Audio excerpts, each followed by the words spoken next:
Welcome to Deep Look, Ultiworld's weekly radio show about the current state of Ultimate. I'm the host and the editor, Charlie Eisenhood. Joining me, Ultiworld senior editor Keith Rayner. And it is time for our annual tradition, Keith. It is our bold predictions episode. Are you ready to get bold? Can we even do a bold, like we're so good at this that I don't know that we can do a bold predictions episode, because like we're just gonna get them all right. So it's not that bold. Once it goes out of our mouths, it ceases to be unlikely and it becomes probable. Unfortunately, sure. I think we just did the review of last year's bold predictions, Keith, and it wasn't that so was hot. Last year. That was a whole year. That was a year ago. Like things have changed. There were the rankings weren't even a part of the college season last year, so it doesn't really count. We throw that out. We also welcome in our Deep Look producer and annual bold predictions guest, Lindsay Soo. Lindsay, welcome back. Thanks for having me, y'all. Excited to be here. So we all know the rules. You have to have bold predictions. They cannot be obvious predictions. You have to have some, there has to be a little bit of an eyebrow raise when you make your claim. And this year we're adding a new wrinkle. You have to pick one of your bold predictions as a lock. You're guaranteeing it. And if you don't get the guarantee, there will be a punishment that is assessed later at the end of the year. So that's the rules, and I don't really think we need to do much more discussion. Any topic is open, competition, sport governance, whatever you want. And so, Sue, as our distinguished guest, why don't you get us started?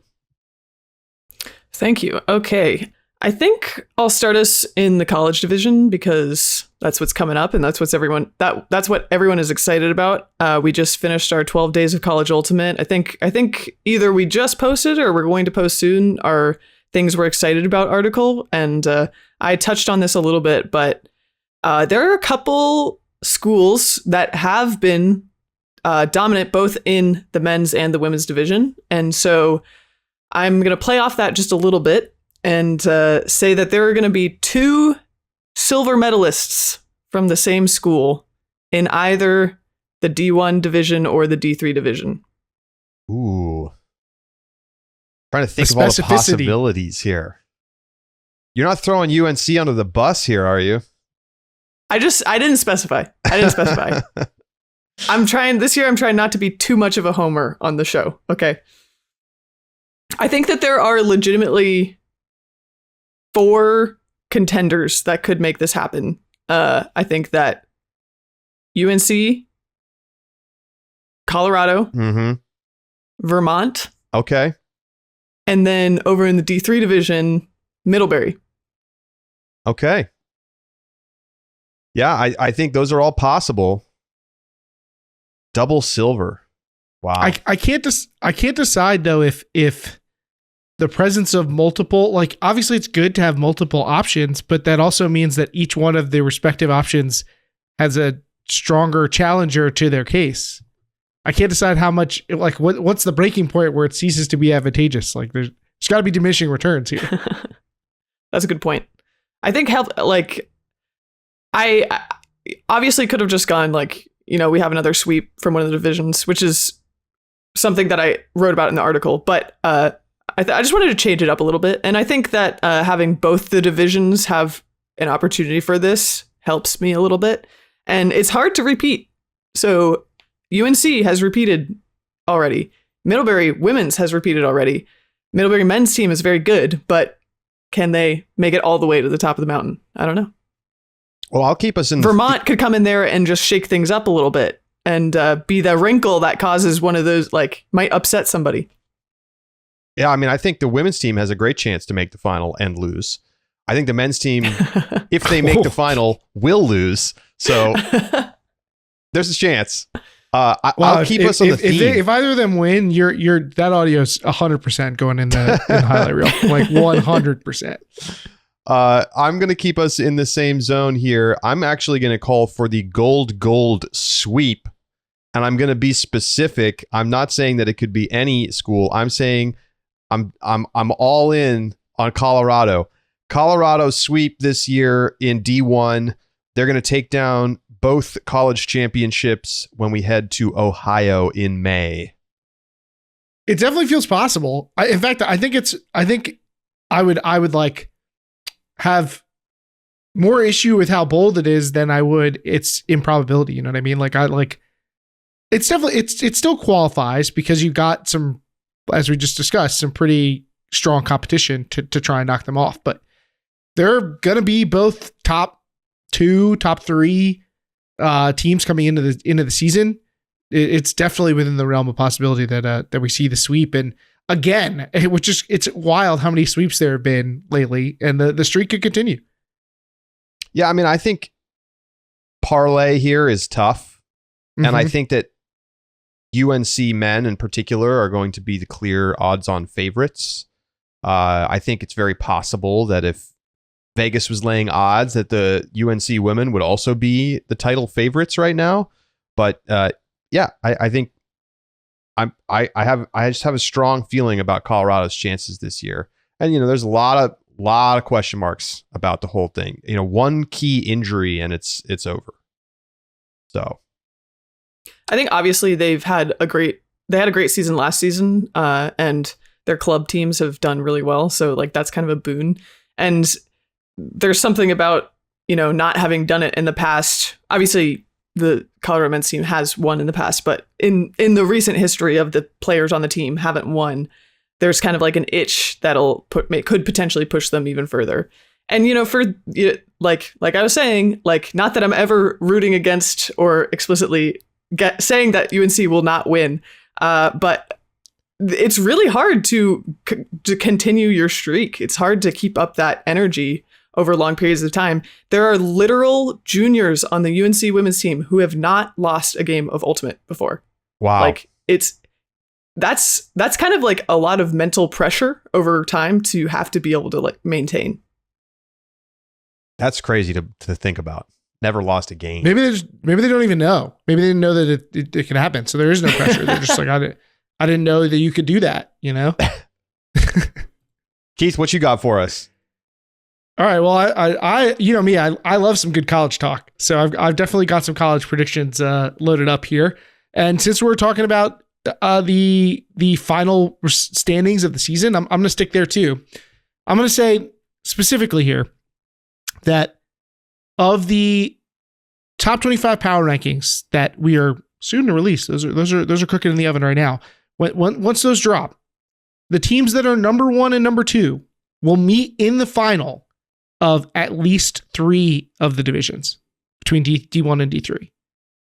So I'm saying chalky chalk from beginning of the season to the end. We're going to see the number 1 and number 2 teams face off in the final. Wow.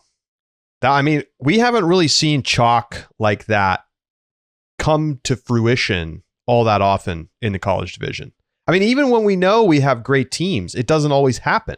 Remember when we thought Carleton and UNC in the women's division were destined for a final appearance, and then it didn't happen. Carleton lost to Washington in the semifinals, Keith. Nobody had them losing to Washington.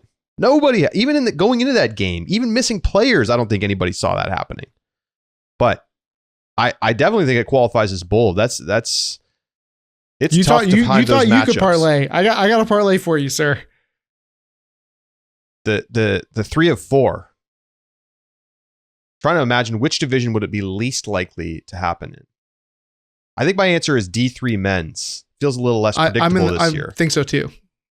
I think that's tough. I guess it's hard to look back on this, but I felt like this past season of college was pretty chalk heavy. There were not a lot of upsets. And I guess the trouble is, this past season with the rankings not counting, some of the seedings maybe didn't go exactly as expected. And even though UNC men's was seeded 4th, I think, they were still one of the favorites going in. So I think, I guess I don't know how bold it is to think that's because that's sort of what's been happening lately, other than, that upset. I'm going to look up right now. We can actually go back. I'm looking now. Yeah, I'm looking at it as well. So last year we started the year in the men's division with UNC and Georgia as the number 1 and number 2 teams. In Georgia. Although you know what, they're feeling fine after the football team just blew the doors off TCU yesterday. Yeah. We had UNC and Washington in the women's division. Let's go back to 20. I feel like 2021 almost shouldn't count. Like, how are we going to know what was going to happen in 2021? That was a wild time. Oh, wait, are you saying, sorry, maybe I misunderstood. I'm saying the power rankings. The power rankings. In the first power rankings, not even the last power, the first power rankings. So it was Carleton and UNC in the women's division in 2021. Let's see about the men's division. Yeah, that so far though, we're not hitting. You're over. Yeah, in college D3 men's last year, it was Oklahoma Christian and Middlebury 1-2. They met in the semifinal, not in the final. It was maybe the de facto final, but it was not the final. Okay, so your bold prediction is that Ulti World is going to get better at our ranking system. I guess this is really just like betting on myself. You know, hey, they say that's what you should do. Bet on yourself. So, I like it. Keith, you got some other college ones. Hit us. I sure do. So we actually just dropped some bold predictions from our staff about the college season upcoming, and this was my bold prediction there. So thought I'd bring it over here as well for the listeners. I'm saying we're going to finish with a top 25, sticking with power rankings here, top 25 power rankings team, the end of the season, this post nationals, from the Metro East region. So I'm really focused on the women's division here, where I think you have two potential teams, but I'll leave the men open to help out if you know, maybe they're feeling like this is a great year for Cornell or whatnot. Maybe there's a shot, but really SUNY Binghamton, Yale, and then I think that the rest of the Metro East is going to be stronger than usual. I think that the region's been getting better. I know that the results don't necessarily back that up. You know, Binghamton's won twice in a row, and they went last year to nationals and got clowned, and so they fell out of the top 25 in the final season rankings. But basically, the bet is here not only that a team is going to have at least a solid regular season, but then show up at nationals and be the real deal for the Metro East. It's about time. We got to get a good team out of the Metro East sometime again soon. So why not this year? I'm hearing the buzz, and Keith, you would know more than just about anybody. I hope I'm right. You know, it's kind of a mysterious region because teams don't play for so long. But give us the ultra. Some of the best players in the region are all back. And Yale and Binghamton have plenty of them. Give us the ultra bold. Which team will it be? You going Binghamton? Or you going Yale? I'm going Yale. I'm going with the Yale Shocker. 2 years in a row of winning the Retro East is pretty high powered stuff for Binghamton, but Yale just keeps bringing back everybody. So I hate to add so much love for a team that I have to go against, but I think they could be really good. I'm trying to think of who the last top 25 D1 Metro East team was. Maybe the Yukon team led by Wodach. Bing has made it into the top 25 at points, but never in the end of the season. I don't think they finished in the top 25. I guess it's possible in 2021 when they went to nationals and were like reasonable, but 2021's a weird year. You know, it's like a twilight zone. So I've got one more college prediction for you. And this is a player specific one. So are we saying our locks now, Charlie? Because you can say a lock at any time. You're going lock. All right. So I'm gonna lock this one. I've been trying to look back to see how much data I can have to see how historically accurate this is. But I've got Henry Ing is going to be the unanimous player of the year. All votes for our staff will have him in first place for player of the year at the end of the year. This is from our record keeping, which you know is more recent. So the past couple seasons has not happened. I think we've had some close ones. Margot Erheim almost unanimous when she won it 2 years ago, but otherwise it's not been a clear cut for anybody. But I'm going to say that Henry Ing is so far and away the best player in the D1 men's division that it'll just be unquestioned by the time the season's over. There's always a wild card voter, Keith. I mean, he has a name.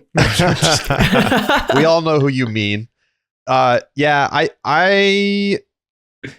I think if you said he was going to win, it wouldn't be bold. But for you to say that it's unanimous, it is bold. But I'm going through my mind like who's going to take that away from him. Hard for me to see. Dylan Hawkins, Paul Krennic. Because I mean, He was That's who the unbelievable streets are last talking about. year. Those two players. He was just unbelievable last year, and I just, I feel like it's going to be like he's going to be so dominant in every game. Ben Dameron, John McDonald, there's good players, Jack Nissen. all good players, but I don't think they're going to have the just total dominance over the game that he's going to. So I think it's plausible. Yeah, I mean, he's really good. Sneak peek at the block of the year. He definitely has a play in the bracket, so y'all can be ready to vote on that one. Oh, and it's one of my favorites, that play. Yeah, I mean, I think it's really bold to say unanimous just because, maybe someone will listen to this and just vote against him just to spite you, Keith. I do risk that. But I told my wife that there's a world in which I can imagine that Henry Ing is the best player in men's ultimate, like period. Not this year, but in the future. Like he is the A1 player in the world in men's play. I can imagine that. I think he has that kind of talent. So I'm gonna go ahead and buy the stock early. Looking to the women's division, I will also give a Pody prediction. I'm going to say that Clell Phillips is going to win Player of the Year this year in the women's division.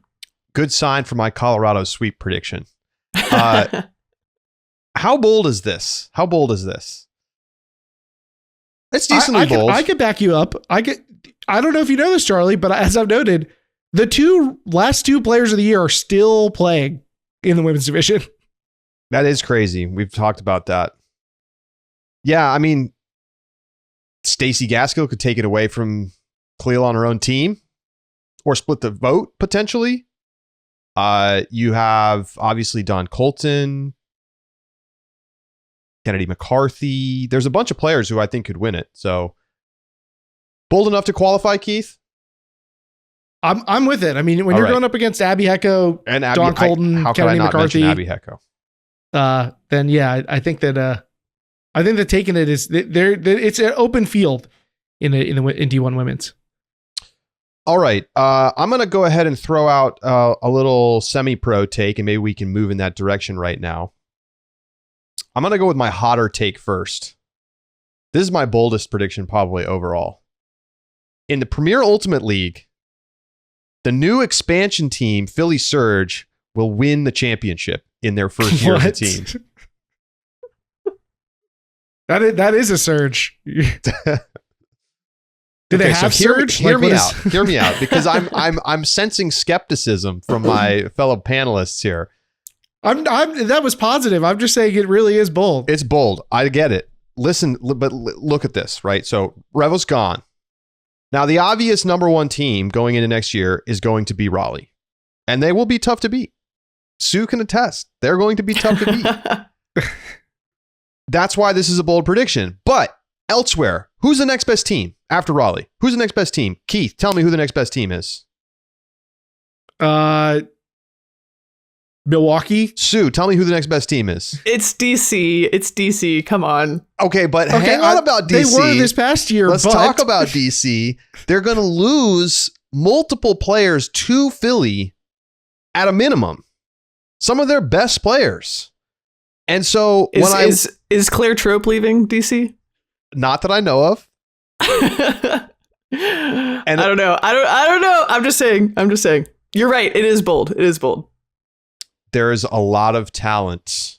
We haven't seen a women's division team with the top talent from Philadelphia play together at any meaningful level of competition in as far back as I can remember, because AMP has always taken the top players, or we've had players commuting to either DC or New York.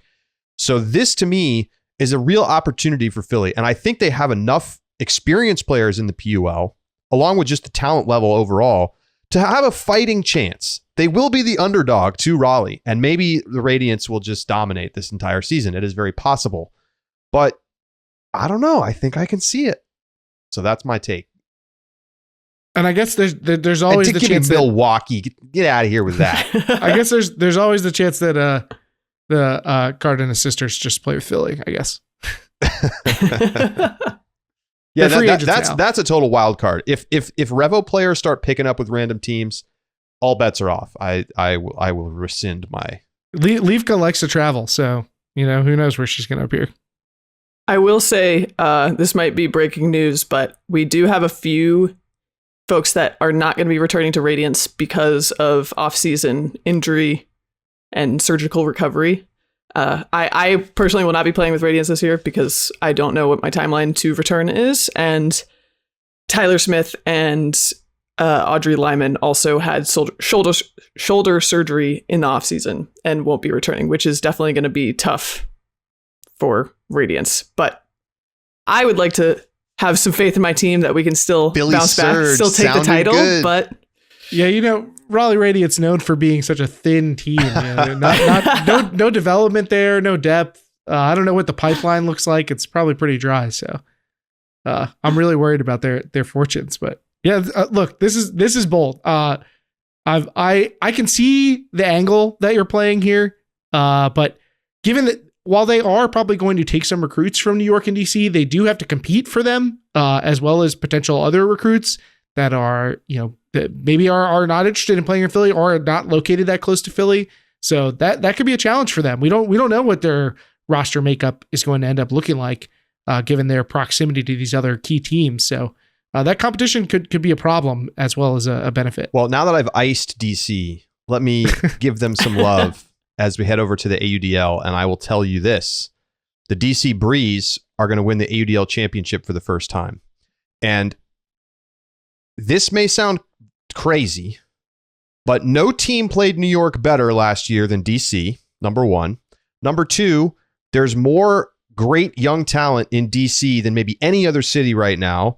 They didn't play with a lot of those players last year, the Breeze. They didn't have Cole Jurek on the team. They didn't have Andrew Roy on the team. Now, I don't know if those guys are playing, so this is not like a fully, I don't know the inside scoop on the DC Breeze lineup for 2023, but I think that this team has a chance to put it all together. They have the right mix of veterans, defensive first mentality, great coaching staff, and young talent to put the pieces together and take down a complacent New York team. Silence. Picking against New York. I mean, you're picking against the Empire. Silence. Oh man, we kind of talked about this earlier, you and I, and the idea that really the main obstacle for New York is DC, even though they're not meeting them at championship weekend, they're meeting them prior to that. So I get that idea. If DC has been the second best team all along, if they can just get over the hump against New York, who they've gotten real close, then maybe it could be smooth sailing for them. But you get the truck stop success this past year, but I don't know, man. I don't know if the truck stop formula is quite the same for DC, and I think the opposition is pretty tough. Yeah, I'm not sure that I back it, but I like it. I like the pick. I like that you're going for it. I will. Yeah, I think that you're right in that DC has the best chance against New York.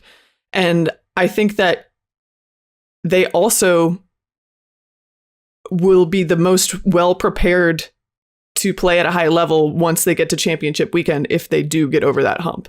Because most of the AUDL divisions are pretty lax. There's just not that much competition. And I think that was one thing that really hurt Raleigh last year. They had their best season when they played in the super division, and they had a lot of competition across the course of the season to prepare them for those games.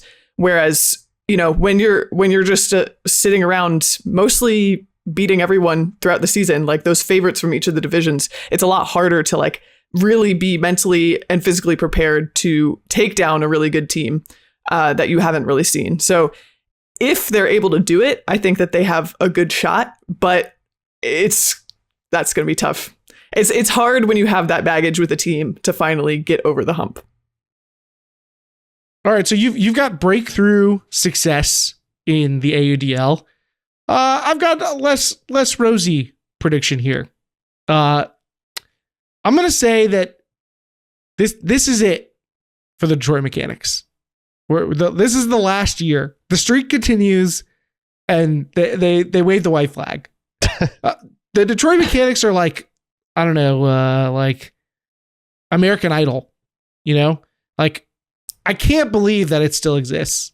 It's you're like, how does this keep happening? You turn it on and you see a commercial and you're like, that show is still, there's another season.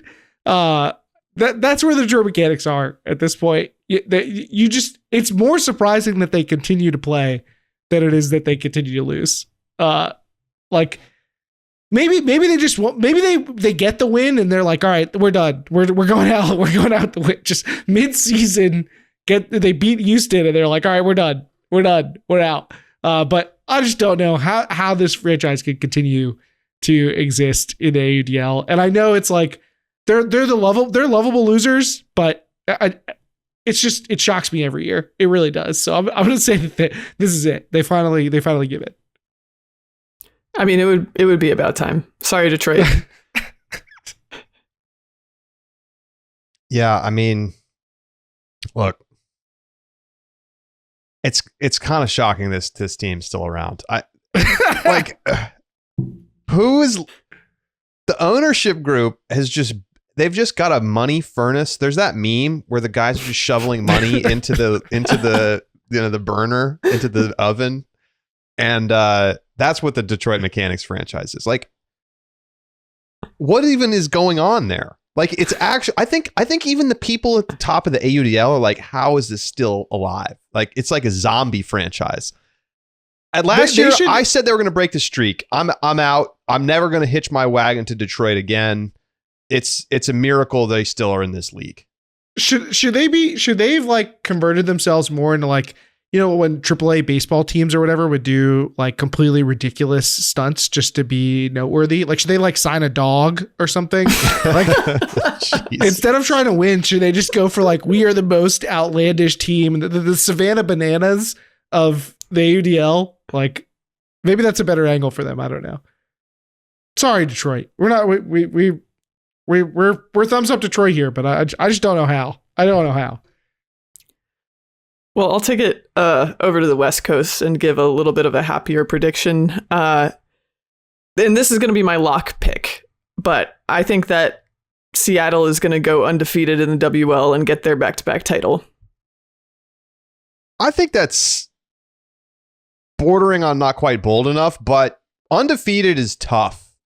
It's really tough. When you got to go on road games and the competition quality is getting higher all the time, it's easy for me to imagine them to have a weekend where they don't send their A lineup, a couple people are out, and they lose a game, even though I do think that they're going to win the title again.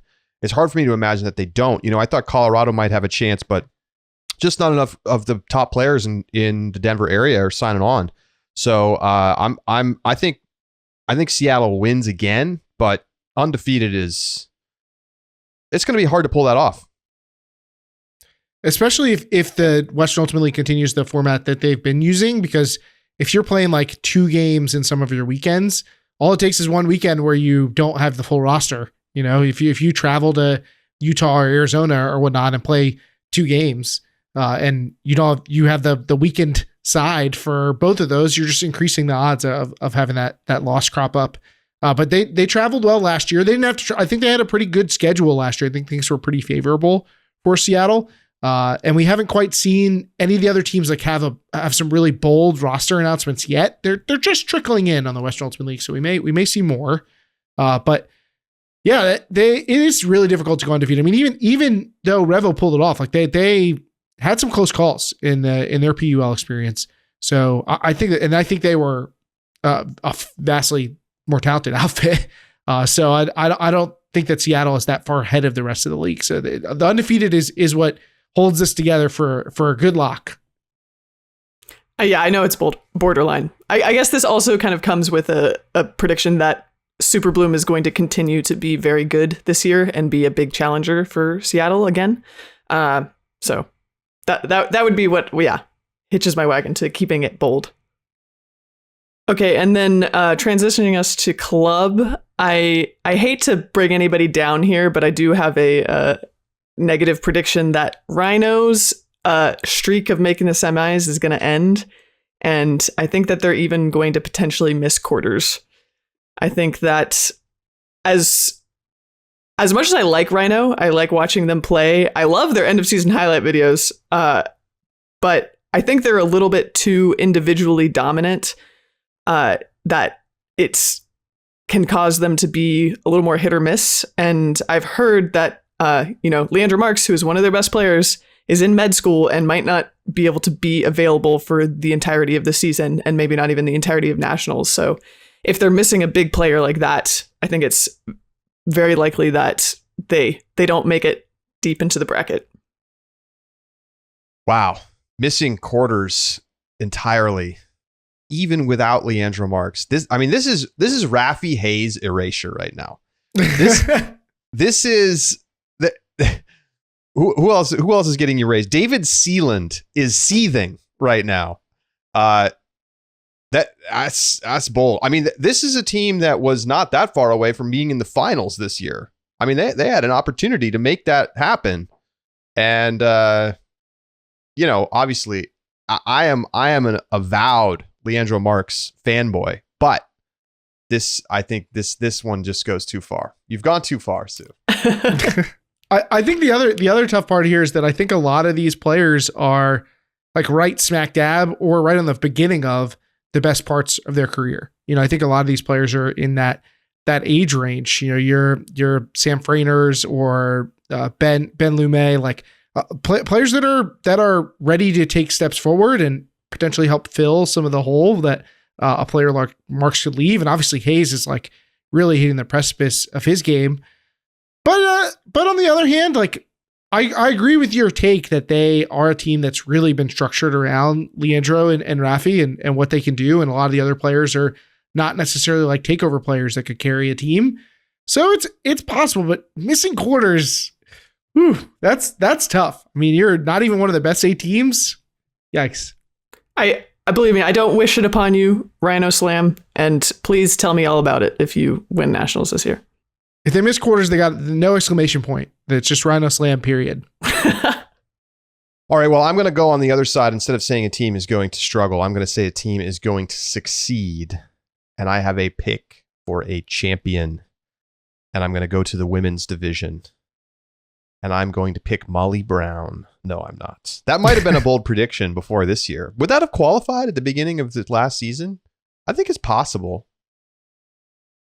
Even though the talent was always there, it was clearly going to be there, but not so much anymore. But I'm going with the Toronto Sixers. Wave the Canadian flag. It's time for some maple syrup on top of the trophy, drinking maple syrup out of the trophy.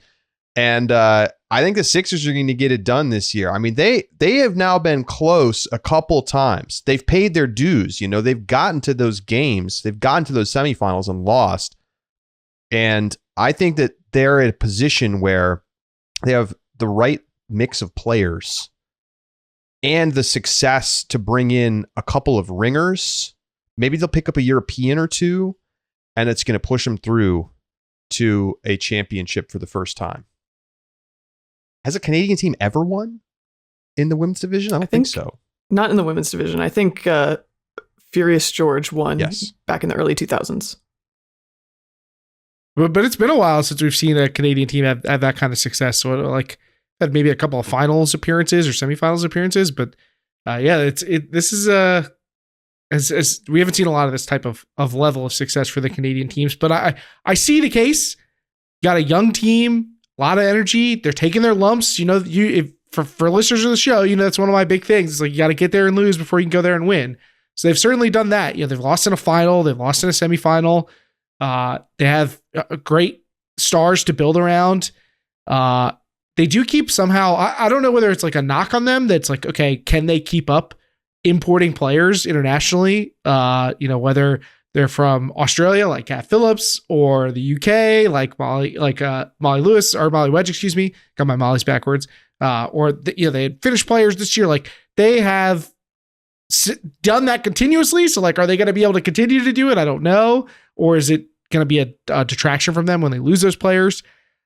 The real problem is here that you got to bet against Fury and Molly Brown. Like that's the hard part. I think I feel a little slighted that you're taking my team here.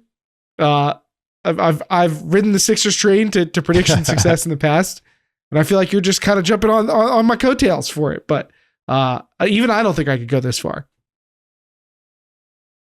I think it's definitely think it's a bold prediction, but I think that if the team continues how it has been going, it's bound to happen for them eventually.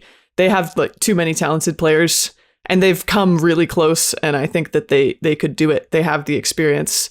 As long as, their stars continue to stay healthy, it's not like anyone's aging out anytime soon. So if it doesn't happen this year, I could definitely see it happening soon. So I think it's a good bold prediction. And while I don't stand behind it, I think it's a fair prediction. Do you have a team that you pick to win? I do indeed.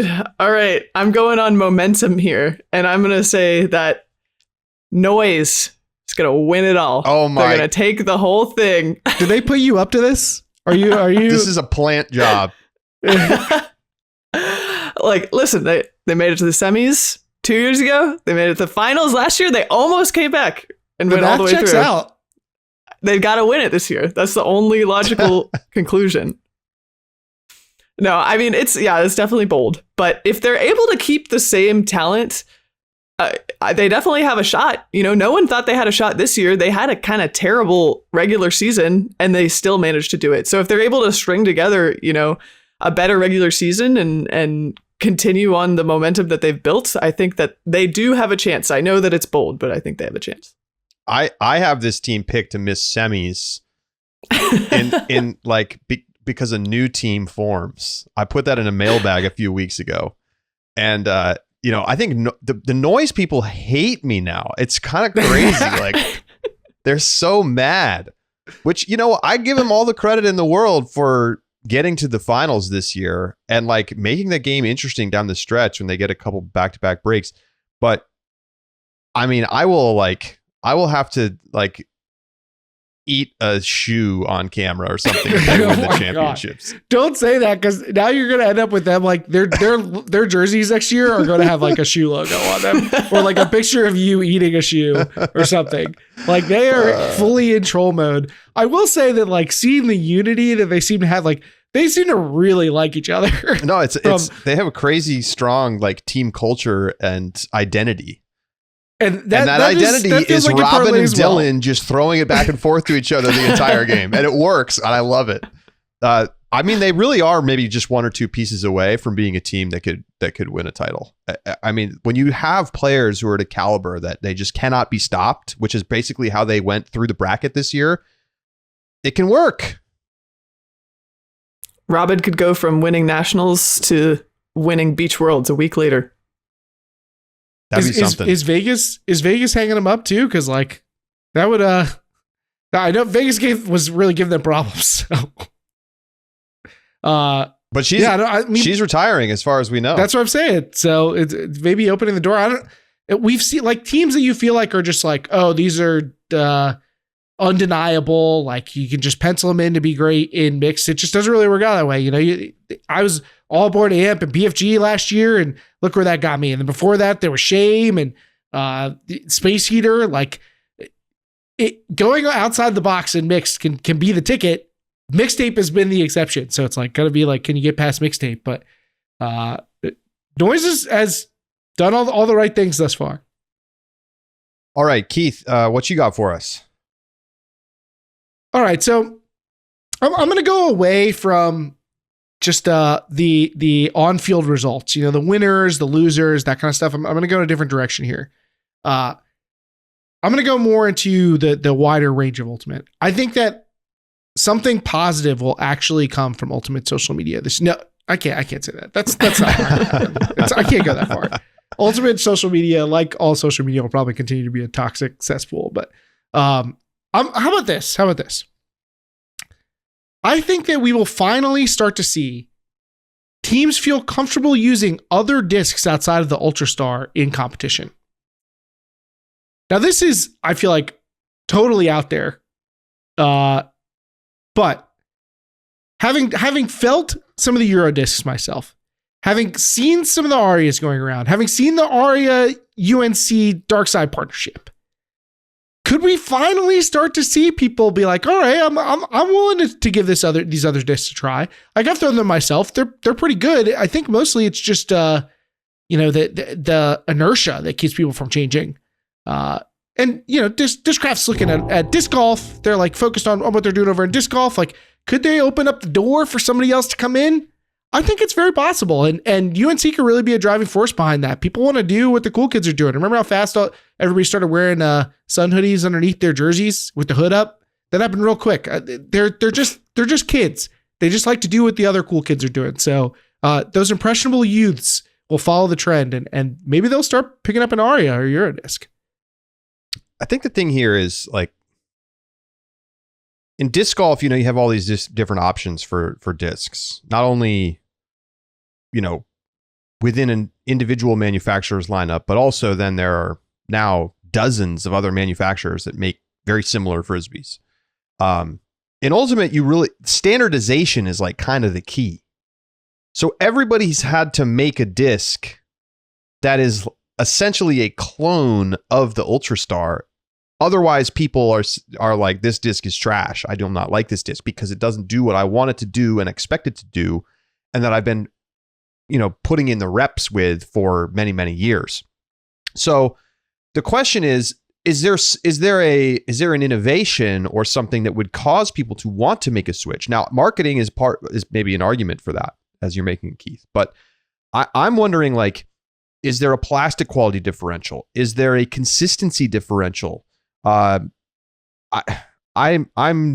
unsure about that. I mean, I've heard some rumblings that the latest Ultrastar mold is like not quite as good as it used to be, and they've had to change the mold since the kind of the original ones they were using, because eventually they wear out.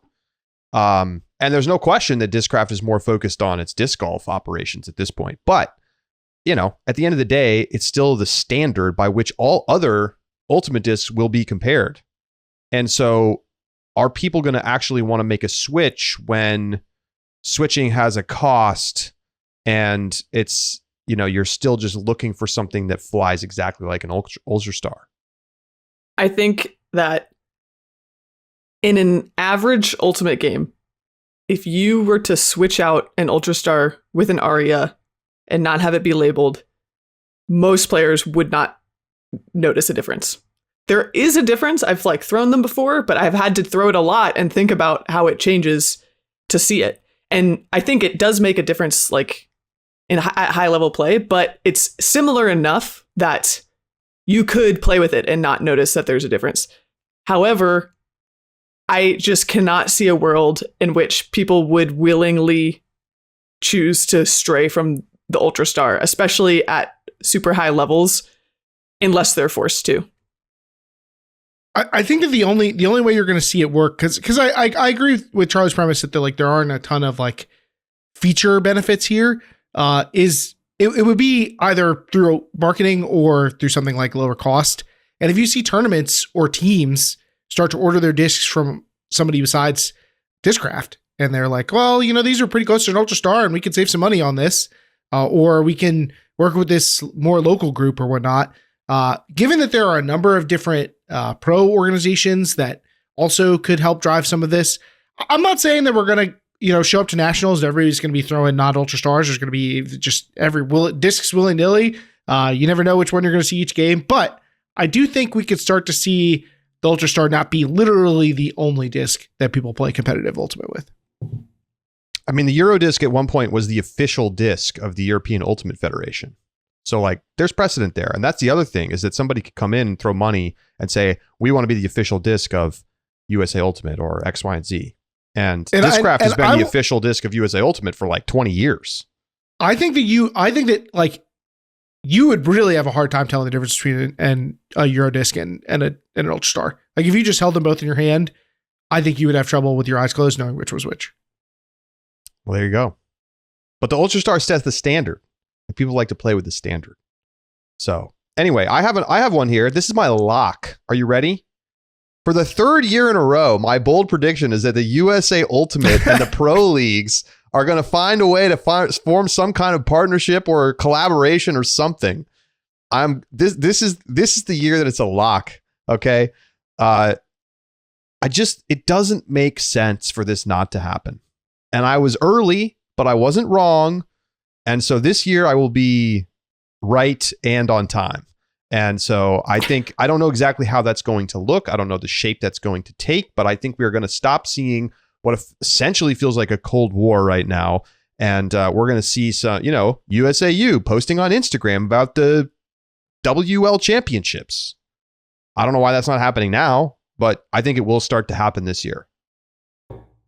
Here we go again. I mean, tell me why I'm wrong. Tell me why I'm wrong.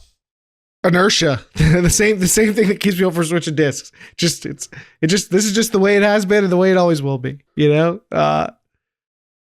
Look, we've been angling for this for forever. We think it's a great idea, but what's going to make it? What's actually going to get it to go? What's going to be the driving force here? Because nothing has moved the needle thus far. There's just too many players playing on pro teams at this point and feeling connected to that side of the game that it's not going to happen. That's the way I look at it. Yeah, here's hoping. I think we're all rooting for this one, but some people clearly aren't because it's not happening yet. I remain skeptic. Sue, looks like you got one or two more. Okay, my take is that everyone is going to jump on the Valeria trend and start throwing scoobers and hammers in the women's division. Okay. Maybe that's not a bold prediction. It's just a hope and a manifestation for the women's division this year, because I loved seeing it. I love those scoobers. I love those hammers. And I want it to happen. I see no reason this can't happen. I feel like throwing innovation is sparked by somebody showing that it can be successful. Like when we saw, the first people doing offhand backhands and it was successful and they were like getting easy breakside scores and stuff. And then everybody was like, oh, wow, I got to add that to my arsenal. Maybe this will be the catalyst. It's potentially possible. I mean, I this is something I've thought about for years. Like I think the most responded to post I ever made on RSD, dating myself here, was about asking why people think there are fewer hammers thrown in women's play than in men's division play. I was like a freshman or sophomore in college at the time, but I was just like, in my experience, I don't see as much. And that is still true. I still think I think I see more now as just the general skill level across all divisions has gotten higher and you're seeing more complex throws. And I don't know, though. I feel like everybody's pretty locked in on focusing on throwing with offhands and trying to run some more dominator sets. And I would love to see it, though. I mean, especially I guess I would love to see it if they're all going to look like Valeria's. It can get a bit messy if it's going to not look like that. But hey, so I've got players who are throwing their first hammers this fall. So I'm into it. I support it. And I'm like you, optimistic, but I don't know if I can count on it. All right, fair. Okay. My last one is that USA U24 teams will not go undefeated at this year's U24 championships. Ooh. Has the U24 team ever lost any of the U24 teams? Yeah, Japan. Yes. Japan. We talked about the U.S. women's team. 2015 was the last time when they won silver. That's right. Well, of course, the year they didn't play Jesse Schaffner. Yes. I mean, they played her, but not enough. Not enough.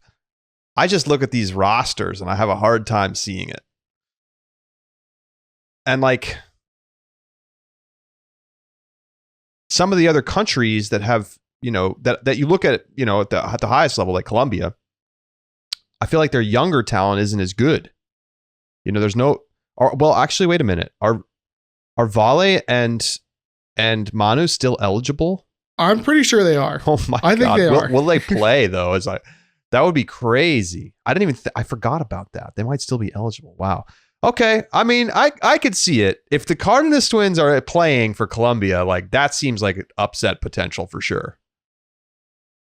I honestly think that, I mean, again, this is bold. I'm not putting my money behind this necessarily. I think even though the women's division was I think the only team to lose so far, I see it more likely to be happening in the mixed or men's divisions. historically, recently, they've had the closest games. I think Italy was, almost upset the men's in the final into 2018.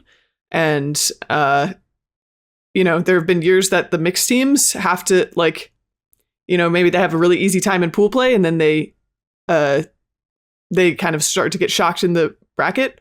Or what might even be more likely is that, they come in kind of with a cruising attitude and they lose in pool play and then they get it together and are able to still clinch gold.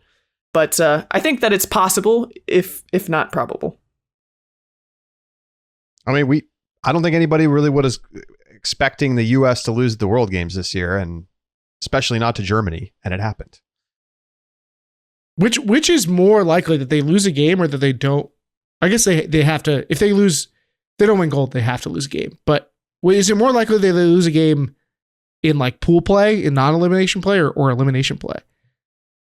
Probably an elimination play, just because it's hard to imagine that they are going to end up with a team in their pool that they could possibly lose to. Well, I'm thinking more like, I guess in the World Games the level of competition is so high. I'm thinking about like the World Games deal where the team was kind of figuring out in the beginning. Plus, they knew they didn't have to win right then. So I don't know. Maybe that made it feel like it was more possible for that early loss. But yeah, I guess that's probably true. They're just going to play so much better teams deep in the bracket. All right. Well, those are our bold predictions. Let us know what yours are. We'll read some of the best on the show next week. Shoot us an email, deeplook@ultiworld.com. Hit us up on Twitter @deeplookpod. Find us in the Discord if you are a full or plus subscriber. And this was a lot of fun.